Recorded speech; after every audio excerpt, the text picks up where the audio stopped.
जिजाऊ राजर्षी शाहू महाराज आरक्षणाचे जनक चक्रवर्ती राजा सम्राट अशोक स्त्री शिक्षणाच्या प्रणेत्या क्रांतिज्योती सावित्रीबाई फुले महात्मा ज्योतिराव फुले ज्यांनी बाबासाहेबांना घडवलं माता रमाई आणि एक उच्च असे पुत्ररत्न ज्यांनी आम्हाला दिले त्या माता रमाई अखिल मानव जातीच्या कल्याणासाठी झटणाऱ्या सर्व महामानवांना मी राष्ट्रपती विभागवंदन करते.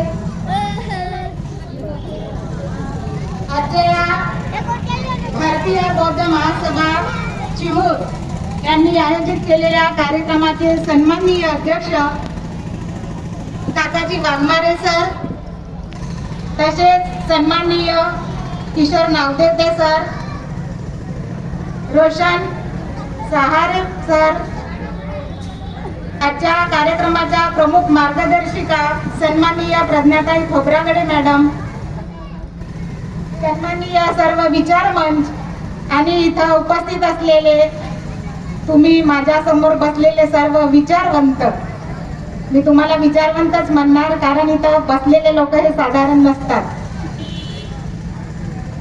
आणि सर्व बौद्ध उपासक उपासिका आणि माझ्या छोट्या बालमित्रांनो, मी या ठिकाणी दुसऱ्यांदा आलेली आहे. याच्या आधी 6 फेब्रुवारी 2023 ला माता रमाई जयंती होती. मी इथे सहज डॉक्टर पाटील साहेबांकडे तब्येत बरी नव्हती म्हणून दाखवायसाठी आली होती. तिथं माझ्या कानावर आवाज पडला की इथं गीत गायन स्पर्धा झाली सुरू आहे. आमचे साहेब होते, म्हणाले की चल एखादं गाणं म्हणून टाक. मी इथं आली. 20 पुरुषांची स्पर्धा वेगळी होती आणि स्त्रियांची स्पर्धा वेगळी होती. 20 स्पर्धक पुरुष स्पर्धेत होते आणि 16 स्त्रियांच्या स्पर्धेत होते. माझा नंबर बहुतेक 13वा किंवा 14वा असेल. तब्येत बरी नसताना मी सायंकाळचे 6:30 पर्यंत या ठिकाणी थांबलं आणि त्या दिवशी ठरवलं होतं काही झालं तरी चालेल, संध्याकाळी 8 वाजताचे 9 वाजता जेऊ, पण या स्टेजवर आज आपण रमाई गायची म्हणजे गायची ठरवून टाकलं होतं. बोटाला नकुल झालं होतं. तुम्हाला माहित आहे नकुल अजूनही माझ्या या अंगठावर त्याचे व्रण आहेत 1 वर्षानंतर. तशा स्थितीत मी या ठिकाणी बसली. अंधार पडला होता. आमच्या साहेबांनी व्हिडिओ शूटिंग केलं. गाण्याच्या धुंदीमध्ये मी गाणं म्हटलं. युट्यूबवर तो व्हिडिओ टाकला आहे. जेव्हा जेव्हा मी तो पाहतो तेव्हा मला या ठिकाणी स्त्रिया बसलेल्या दिसतात. तेव्हाच ठरवलं सायंकाळची स्वयंपाकाची वेळ, स्त्रिया या वेळी स्वयंपाकात मग्न असायला पाहिजे. पण या ठिकाणी या स्त्रिया बसलेल्या आहेत म्हणजे या स्त्रिया काही साधारण नाहीत. या ठिकाणी जर आपल्याला दुसरी संधी मिळाली तर ती संधी नक्कीच सोडायची नाही. आणि या ठिकाणी मला फार आनंद होत आहे की तुमच्या सोबत पुन्हा मला दुसऱ्यांदा इथं बोलण्याची संधी मिळाली आहे. आणि मी विषयही तुमच्यासाठी घेऊन आले आहे. माझ्या मार्गदर्शनाचा आजचा विषय आहे बाबासाहेबांची स्त्री मुक्ती चळवळ, आजची बहुजन स्त्री, तिची जबाबदारी आणि पुरुषांनी तिला करावयाची मदत. आता पुरुषांनी असं समजायचं नाही की विषय हा स्त्रीचा आहे. विषय हा स्त्रीचा असला तरी ती सामाजिक जबाबदारी आहे. प्रश्न हे स्त्रीचे नसतात तर प्रश्न हे समाजाचे असतात. स्त्रीची चळवळ ही समाजाची चळवळ आहे. त्यासाठी मी थोडक्यात आपला इतिहास सांगत आहे. बाबासाहेबांनीच म्हटले आहे, जो अपना इतिहास भूल जाते हैं वो नया इतिहास बना नहीं सकते. तुम्ही जर मला प्रतिसाद देत जाल तर बरं होईल, कारण मी जातीची शिक्षिका आहे आणि छोट्या छोट्या 1ली 2रीच्या मुलांना शिकवते आणि त्यांच्याकडून अपेक्षा करते की मी जास्त बोलण्यापेक्षा तुम्ही जास्त बोलावं. मी तुमच्याकडूनच साहजिकच तीच अपेक्षा करेल.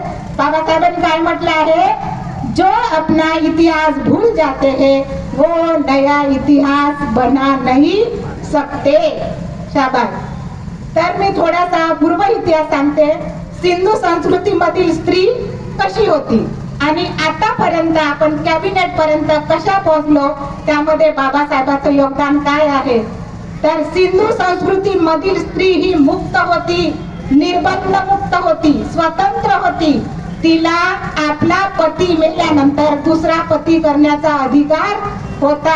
एवढेच नव्हे तर कला, गायन, वादन इत्यादी क्षेत्रात ती स्वतःची चुणूक दाखवणारी होती. सिंधू संस्कृतीतील स्त्री. त्यानंतर आर्य आले आणि त्यांनी या भारतामध्ये आपली आर्य संस्कृती रुजवली आणि हळूहळू सिंधू संस्कृती नष्ट झाली. आर्य संस्कृतीतही स्त्री बऱ्यापैकी सन्मानाचा दर्जा होता. पत्नी म्हणून तिचा सन्मानाचा दर्जा होता. पती जर बाहेर गावी गेला तर यज्ञ करण्याचा अधिकार तिला होता. पण पती जर नसली तर एकटा पती, पत्नी जर नसेल तर एकटा पती यज्ञ करू शकत नसेल. एवढा स्त्रीचा सन्मानाचा दर्जा होता वैदिक संस्कृतीमध्ये. पण त्यानंतर वैदिक संस्कृतीमध्ये अंधश्रद्धा आल्या आणि त्या वाचताना ऐकताना तुम्हाला मला किळस वाटेल. स्त्री ही बुद्धिहीन असते, स्त्री ही चारित्र्यहीन असते, तिला शिक्षण घेण्याचा अधिकार नाही, तिच्याशी मैत्री करण्याची लायकी नसते, तिने पतीच्या शवाबरोबर स्वतःला जाळून घेतलेले बरे. अशा प्रकारे स्त्रीची अवस्था होती. त्यानंतर या आपल्या अंधकारातून काढण्यासाठी स्त्रीला माणूस म्हणून सन्मानाचा दर्जा देणारे, स्त्री ही केवळ स्त्री नसून माणूस आहे असं म्हणणारे पहिले महामानव बुद्ध इसवी सन पूर्व 563 मध्ये जन्माला आले आणि तिथून बौद्धकालीन संस्कृती सुरू झाली. त्या काळामध्ये जन्माला आलेले बाळ हे पुत्र म्हणून संबोधलं जात होतं. बौद्ध संस्कृतीमध्ये स्त्री पुरुष भेद नव्हता, पुत्र संबोधलं जात होतं. गर्भपातावर बंदी, पंचशिलाचा प्रभाव, 22 प्रतिज्ञा, आर्य अष्टांगिक मार्ग, 4 आर्य सत्य, बुद्ध संस्कृतीचा प्रभाव असल्यामुळे गर्भपातात बंदी होती. त्यावेळी परिव्रजा करण्यास शाक्य संघाबरोबर जेव्हा महाप्रजापती गौतमीने आग्रह धरला तेव्हा 500 स्त्रियांची धम्मदीक्षा तथागतांनी करून घेतली. त्यामध्ये माता यशोधरा होती, महाप्रजापती गौतमी होती. आणि त्याच काळात तुम्हाला आम्हाला प्रेरणा म्हणून थेरी गाथा हा ग्रंथ लिहिला गेला. कोणी लिहिला? स्त्रियांनी लिहिला. तुमच्या माझ्यासारख्या स्त्रियांनी थेरी गाथा जगातील पाली भाषेतील मौलिक असा ग्रंथ स्त्रियांनी तयार केला. त्या काळामध्ये नालंदा, तक्षशिला, विक्रमशिला विद्यापीठे होती आणि त्या विद्यापीठाचं वैशिष्ट्य म्हणजे मातृभाषेतून शिक्षण होतं. आता आपण आपले मुलं कुठे टाकतो? कॉन्व्हेंट. विक्रमशिला, तक्षशिला गाजलेली विद्यापीठ, तिथे शिक्षण कुठून? मातृभाषेतून. आणि आपण मात्र आज मला विरोध करायचा नाही आहे, इंग्रजी भाषेतून शिक्षण घेतलं पाहिजे. एवढंच आहे की आपली ही बौद्ध संस्कृती मातृभाषेतून शिक्षण देते. आणि आपण आज ताट मागायला सांगतो माझा पोरगा कॉन्व्हेंटला नर्सरी केजीवर फर्स्ट सेकंड थर्ड, ठीक आहे. कॉन्व्हेंट संस्कृतीला माझा विरोध नाही. मला हेच सांगायचं आहे की आपली पूर्व संस्कृती कशी होती. त्यानंतर बुद्धाच्या नंतर सम्राट अशोकांनी बुद्ध तत्वज्ञानाचा प्रचार आणि प्रसार करण्याचं काम केलं. त्यांनी आपला मुलगा मुलगी संघमित्रा राव यांना परदेशात पाठवून बौद्ध धर्माचा प्रचार प्रसार केला. पण शेवटी सम्राट अशोकाचा मुलगा जल्लोकचा मुलगा दशरथचा मुलगा बृहदत्त या आपल्या बौद्ध राजाचा पुष्यमित्र शुंग याने कपटाने खून केला आणि बौद्ध संस्कृती हळूहळू नष्ट झाली आणि पुन्हा एकदा स्त्री अंधारामध्ये ढकलल्या गेली. परत आपल्या समोर काढत आला. आता माझ्या खऱ्या विषयाला सुरुवात होत आहे आणि तिथून आपल्याला पुन्हा अंधारातून प्रकाशात आणण्यासाठी महात्मा ज्योतिराव फुले, सावित्रीबाई फुले, डॉक्टर बाबासाहेब आंबेडकरांनी आपल्याला पुन्हा एकदा अंधारातून प्रकाशात आणण्याचं काम केलं.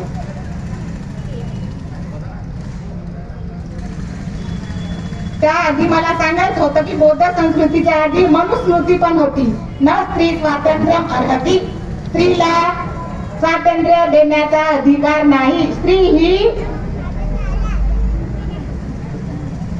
स्वातंत्र्य देण्याच्या लायकीची नाही असा मनुस्मृतीचा पण कायदा होता. मग बाबासाहेबांनी आपल्याला अंधारातून प्रकाशाकडे आणले. 22 प्रतिज्ञामध्ये 9वी प्रतिज्ञा तुम्ही अभ्यास केला असा तर काय आहे? सर्व मनुष्य मात्र समान आहेत असे मी मानतो. सर्व मनुष्य मात्र समान आहेत असे मी मानतो. किती प्रतिज्ञा? 9वी प्रतिज्ञा. त्यांनी स्त्री पुरुषाचा विचार केला नाही. 19वी प्रतिज्ञा 14 ऑक्टोबर 1956 जेव्हा बाबासाहेबांनी जगातील प्रसिद्ध असा धर्मांतर केलं तेव्हा म्हणाले होते, पूर्व इतिहास आठवून, की माझ्या जुन्या मनुष्य मात्राच्या उत्कर्षाला हानिकारक असणाऱ्या आणि मनुष्याला असमान आणि नीच मानणाऱ्या बौद्ध धर्माचा मी त्याग करतो आणि हिंदू धर्माचा मी त्याग करतो आणि बौद्ध धर्माचा स्वीकार करतो. त्यावेळी बाबासाहेबांच्या डोळ्यामध्ये पाणी आलं होतं. का आलं असेल? आपलाही भूतकाळ कधी कधी दुःखदायक असतो आणि तो आठवला म्हणजे आपल्याही डोळ्यात अश्रू येते. त्यांना आठवत होतं वर्गाच्या बाहेर बसणारे भीमराव, त्यांना आठवत होतं त्यांच्या आईला दुकानदारांनी वरून टाकलेल्या साड्या, त्यांना आठवत होतं की आपण उच्च विद्या विभूषित असतानाही आपल्यासोबत कशी सन्मानाची न म्हणता अपमानाची वागणूक येत होती. तेव्हा त्यांच्या डोळ्यात पाणी आलं होतं. बाबासाहेबांच्या आयुष्यातील एक महत्वाचा प्रसंग सांगते. जेव्हा बडोद्याला बाबासाहेब नोकरी निमित्त राहत होते, त्या धर्मांकाला जेव्हा समजलं की हा माणूस हा अस्पृश्य जातीतील आहे, तेव्हा त्यांचं सगळं सामान त्यांनी घराबाहेर काढलं आणि बाबासाहेबांना हाकलून दिलं. बाबासाहेबांनी आपली सुटकेस घेतली. त्या ठिकाणी अजूनही एक मोठं झाड आहे म्हणतात, बाकडा आहे म्हणतात. रेल्वे स्टेशनवर आले, अशा बाकड्यावर ते बसले आणि ढसा ढसा रडले. का रडले असेल? हाकललं म्हणून? सांगा ना. हाकललं म्हणून? आता दुसरी रूम भेटणार की नाही म्हणून नाही. ते यासाठी रडले की मी एवढा उच्च विद्या विभूषित, माझी जर ही अवस्था असेल तर माझ्या या बहुजन समाजाचं काय? मी जर याच्यासाठी काही करू शकलो नाही तर स्वतःला गोळ्या झाडून ठार करेन आणि संपवून टाकेन. आपले संपवण्याचे उद्देश काय आहेत? तिनं माझ्याशी झगडा केला, माझ्या नवऱ्यानं असं म्हटलं, माझ्या नवऱ्यानं तसं म्हटलं, माझ्या घरी तिघाल. अरे कुठे आहे, कुठं बौद्ध संस्कृती आणि कुठे आपण? सर्व काही अनित्य आहे. बुद्धाने शिकवलंय.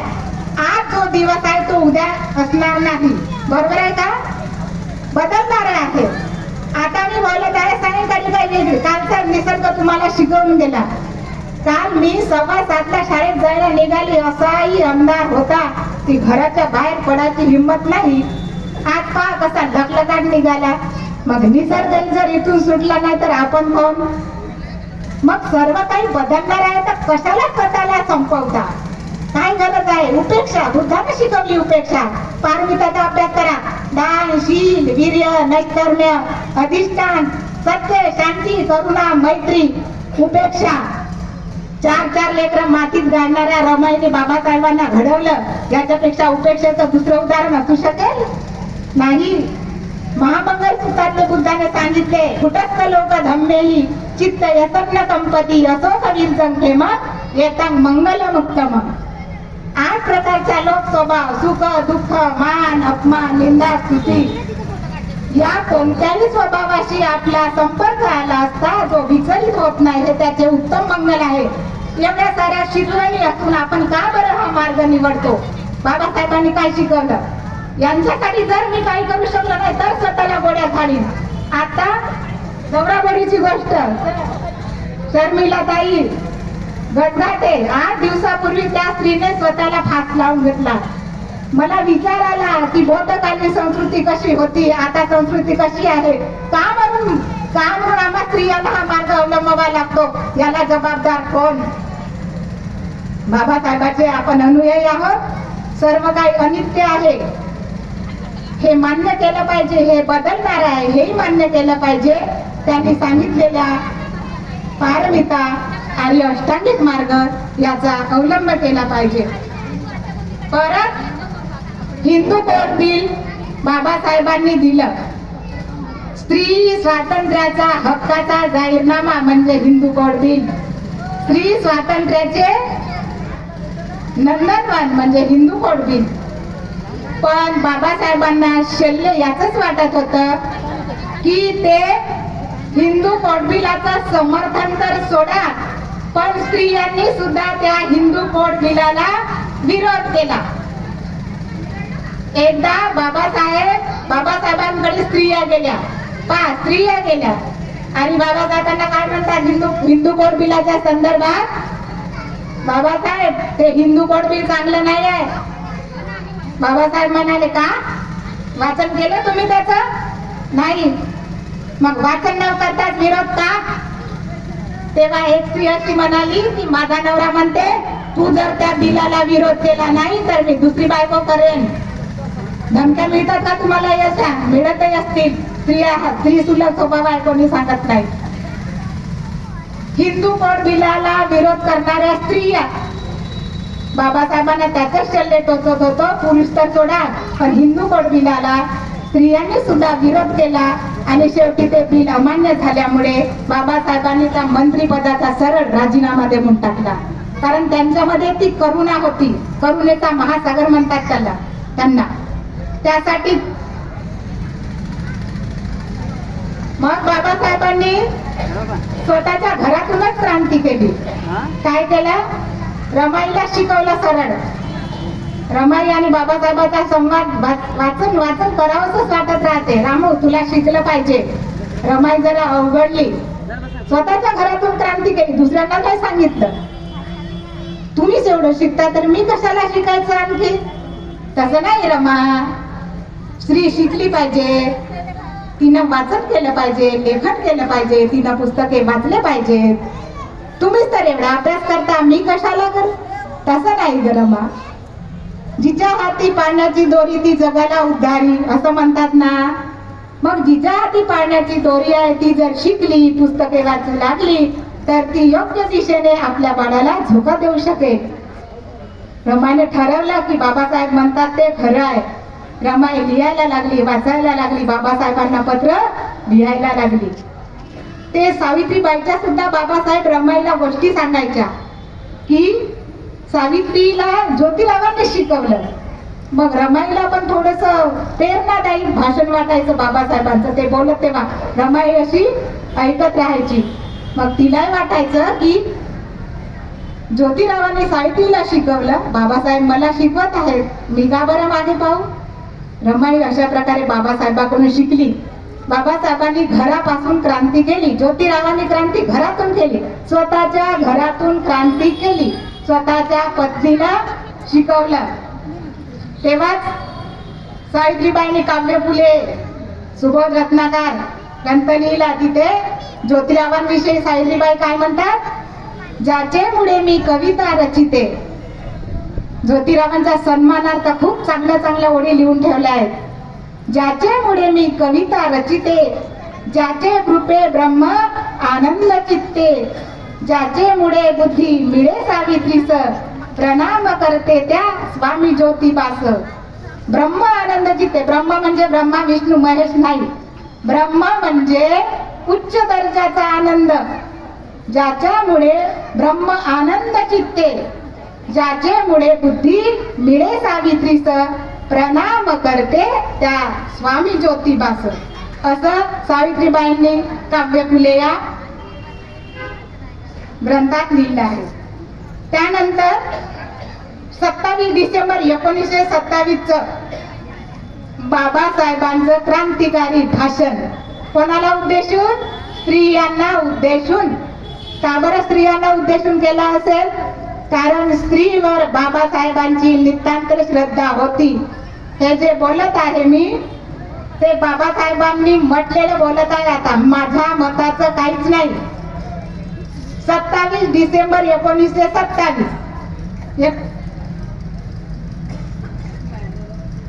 बाबासाहेब काय म्हणाले? आम्ही तुमच्या पोटी जन्म घेतला, हे काय पाप केलं काय? स्त्रियांना उद्देशून म्हणाले. तुम्ही त्या ठिकाणी आलात, मला फार आनंद होत आहे. महाडचा संघर्ष हा केवळ पुरुषांचा नसून तो स्त्रियांचा सुद्धा आहे. तसं पाहिलं तर हा सत्याग्रह तुम्हीच करायला पाहिजे. कारण तुमच्या पोटी आम्ही जन्म घेतला, हे काय आम्ही पाप केलं का? जनावरांपेक्षा हीन वागणूक आम्हाला मिळते, आमच्या सावलीचा सुद्धा स्पर्श करत नाही. एवढं माहित असूनही तुम्ही आम्हाला जन्म का दिला, असं जर तुम्हाला विचारलं तर काय उत्तर आहे तुमच्या पुढे? हे बाबासाहेब स्त्रियांना बोलत होते. एक ब्राह्मणाची स्त्री जर बाळग झाली तर ती कोर्टाच्या न्यायाधीशाची खुर्ची कुठे रिकामी आहे याचा विचार करते, आणि आमची स्त्री बाळग झाली तर ती कारकून चपराशाची नोकरी कुठे आहे याचा विचार करते. असं का? ब्राह्मण स्त्रियामध्ये जेवढं शील आहे तेवढं तुमच्यामध्ये आहे. ब्राह्मण स्त्रियामध्ये जेवढा करारीपणा, धमक नाही, मन धैर्य नाही, तेवढं तुमच्यामध्ये आहे. असं का? यानंतर मी तुम्हाला सांगेन, दोनच पर्याय ठेवेन तुमच्या पुढे. हे बाबासाहेबांचं बोलत होते, मी नाही. एक तर मुलांना जन्म घालणे बंद करा. काय करा? मुलांना जन्म घालणे बंद करा, नाहीतर आमच्यावर हा अस्पृश्यतेचा लागलेला कलंक तरी धुवून टाका. अर्थातच स्त्रियांनी कोणता मार्ग अवलंबला असेल सांगा, बोला ना. मुलांना जन्म घालणे बंद करतील का? नाही, कारण मातृत्व म्हणजे स्त्रीचं पूर्णत्व. ज्यांना मुलं झाले नाही त्यांना त्याचं दुःख विचारून पहा. स्त्रियांनी तेव्हापासून आणि त्या भाषणापासून स्त्रिया या क्रांतिकारी झाल्या. तुमच्यासारख्या स्त्रिया, त्या काही स्त्रिया वेगळ्या नव्हत्या. तेव्हापासून त्यांनी स्वतःच्या राहणीमानात बदलावला. त्यांनी सांगितलं परत गुडघ्यापर्यंत तुमची ही लुगडे नेसण्याची पद्धत बंद करा. सवर्ण तुम्हाला तुमच्या राहणीमानावरून तुम्ही अस्पृश्य आहे हे ओळखता. लुगडे नेसण्याची पद्धत बंद करा. तुमच्या ह्या गळ्यातल्या माळा 3, 4, 5, 6 हे कानातले एवढाले तोडे हे घालणं बंद करा. याच्यामुळे पुरुषांचं आयुष्य वाढते हा गैरसमज आहे.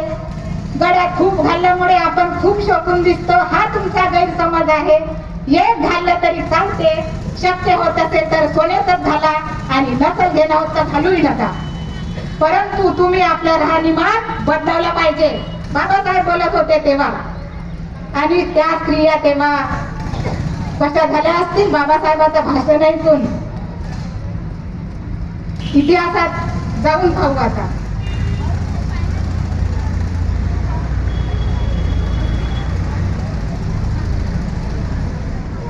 उच्च दर्जाचे राहणीमान ही बाबासाहेबांची ओळख होती. उच्च दर्जाचे राहणीमान, सुटात बुटात माझं अनुकरण माझ्या समाजाने केलं पाहिजे. परत 1942 ला जेव्हा बाबासाहेबांनी स्त्रियांना भाषण दुसरं केलं, 20 ते 25 हजार स्त्रिया होत्या. किती होत्या? 20 ते 25 हजार स्त्रिया होत्या. इथं कमी असल्या तरी चालते, मला काही फरक पडत नाही.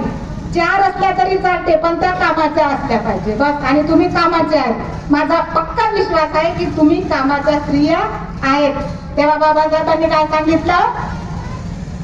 तुम्ही आपलं घर स्वच्छ ठेवा, आपल्या मुलांना चांगलं शिक्षण द्या, आपल्या मुलावर चांगले संस्कार करा, आणि जर तुमचा नवरा, तुमचा मुलगा, तुमचा भाऊ जर दारू पिऊन येत असेल ना तर त्याला घराच्या बाहेर ठेवा आणि उपाशी ठेवा. कोणा सांगितलं? बाबासाहेबांनी. आव्हान आहे की नाही सांगा? नवरा दारू पिऊन आला तर त्याला घराच्या बाहेर ठेवणे चॅलेंज आहे की नाही? स्त्रीसाठी आहे. कारण बाबासाहेबांना त्या महात्मा बुद्धाला का असंच गुरु मानलं होतं का? सुरा मेरे मध्य पमाद ठाणा वेरमणी. पहिले गुरु होते ना बुद्ध, मग बुद्धांनी शिकवलं ना सुरा मेरे मध्य पमाद ठाणा वेरमणी. मग बाबासाहेब तसे नाही म्हणणार तर का म्हणतीलच ना? दारू पिऊन आले तर घराच्या बाहेर ठेवायचं, उपाशी ठेवायचं. स्त्री वर्गाला आवाहन केलं 1942च्या भाषणामध्ये. आता हिंदू संस्कृतीपासून मी आतापर्यंतचा इतिहास सांगत आली. आज प्रत्येक क्षेत्रामध्ये स्त्री अग्रेसर आहे. मग ती देशाचे सर्वोच्च पद भूषवणारी राष्ट्रपती द्रौपदी मुर्मू असो की प्रतिभाताई पाटील असो, भारताच्या प्रथम महिला पंतप्रधान इंदिरा गांधी असो की सिनेसृष्टीत आपली चुणूक दाखवणारी माधुरी दीक्षित असो, आकाशात उड्डाण घेणारी कल्पना चावला, सुनीता विलियम्स असो की क्रीडा स्पर्धेमध्ये आपलं नाव चमकवणारी पीटी उषा असो की स्वतःला समाजसेवेत वाहून घेणारी मदर तेरेसा असो, सगळ्या क्षेत्रामध्ये स्त्री आज कुठेही मागे नाही. आज मी तुमच्या सोबत बोलत आहे. मी आर्थिक दृष्ट्या स्वतंत्र आहे. मला लहानपणापासून बौद्ध धर्माचे संस्कार मिळालेले आहेत. माझ्या घरापासून, माझ्या घराला लागूनच विहार होतं. माझे आई वडील अजिबात शिकलेले नाही. 4 बहिणी, घरामध्ये एकही भाऊ नाही. तरी पण माझ्या आई वडिलांनी निव्वळ मुली असा कधी भेद केलेला नाही. त्यानंतर मला जे शिक्षण मिळाले, माझे प्राथमिक शिक्षकांपासून ते B.Ed पर्यंतचे सर्व शिक्षक खूप चांगले मिळाले. अजूनही मी त्यांची ऋणी आहे. आताही नोकरी क्षेत्रामध्ये मला प्रेरणा देणारे शिक्षकच आहेत. मॅडम तुम्ही छान बोलता, तुम्ही बोलू शकता, आणखी मला प्रेरणा मिळते, हे शिक्षक आहेत. माझ्या आईने कधी अडाणी असूनही कधी स्त्री पुरुष असा भेद केला नाही. म्हणून मी या ठिकाणी बोलत आहे. आता आपली जबाबदारी काय आहे? आपला नवरा व्यसनाच्या आहारी जाणार नाही याची आपण काळजी घेतली पाहिजे. बरोबर आहे? मग बाबासाहेबांचं सहजीवन कसं आदर्श होतं? रमाई आणि बाबासाहेबांचं, महात्मा फुल्यांचं जीवन कसं होतं आदर्श? त्यांची प्रेरणा घेऊन आपण आपल्या जीवनात आमूलाग्र बदल घडवले पाहिजे. आपल्या इतिहास, जुना जो इतिहास आहे तो विसरता कामा नये. एक जिजाईचा प्रसंग सांगते. जेव्हा शिवाजी महाराज लढाईवर जातात तेव्हा वारंवार जिजाबाईकडे पाहतात. जिजाबाई काय म्हणतात? राजे घाबरला? परत जर आले तर या ठिकाणी तुमचा सत्कार करू, आणि जर तुम्ही परत आले नाही तर राजा शंभूला या गादीवर बसवू. ही आहे स्त्रीची धमक. आपल्या पोराला थोडस काही खर्चटलं तर आईचा जीव असा अर्धा चालला जाते. पडू द्या त्यांना, लागू द्या, काही फरक पडत नाही. लागू द्या, खर्चटू द्या, रक्त लागू द्या. दुसऱ्याच्या दुःखाची जाणीव तोपर्यंतच माणसाला होत नाही जोपर्यंत त्या दुःखातून आपण जात नाही. लहानपणापासून त्याला तशी सवय लावा. पडू द्या त्याला, काही गरज नाही आहे. सावित्रीबाईला जेव्हा लोक त्रास द्यायचे, शेण माती दगड, सावित्रीबाईंनी का मागे पाहिलं का? एका धतिंगाला मारलं तर गाल फाडत चांगली. ही आहे आपल्या स्त्रीचा इतिहास, ही आहे आपल्या स्त्रीची धमक. बाबासाहेब जेव्हा बाहेरगावी शिकायला जायचे तेव्हा रमाईने आपल्या इथे काय आहे, गंगाधर बाबासाहेबांचा मुलगा जेव्हा मृत्युमुखी पडला तेव्हाचा प्रसंग अंगावर काटे येतात. बाबासाहेब म्हणाले होते की तुझ्याकडे पैसे नाही, मी काही करू शकत नाही, तो मरत असेल तर मरू दे रामू, पण मी इकडे आहे ना ब्रेड खातो किंवा उपाशीच झोपतो. आता त्या मातेची काय अवस्था झाली असेल? एकीकडे मुलगा मृत्युमुखी पडत आहे, दुसरीकडे आपला नवरा उपाशी झोपत आहे. हा आहे आपला इतिहास.